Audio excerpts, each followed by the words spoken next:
how to download and install Google Chrome if you do not have it installed on your computer already.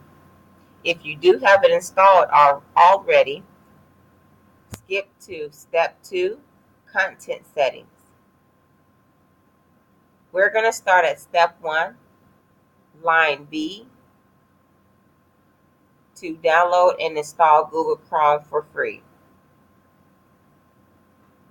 Once you click the link here, you'll see this page here. On this page,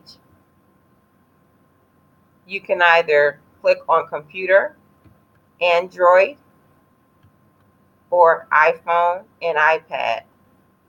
We're going to use computer. And based on the operating system you're using, whether it's Windows, Mac, or Linux, you'll just scroll down and choose the operating system you're using. We're going to start with Windows. You will click the link here to download the installation file.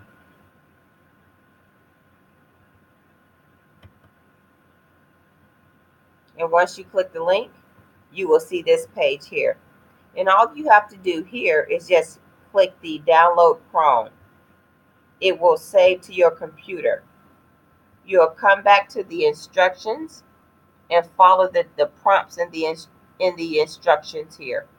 You'll click run or save. You'll choose save, and you'll just follow the rest of the steps in the sequence. Thank you.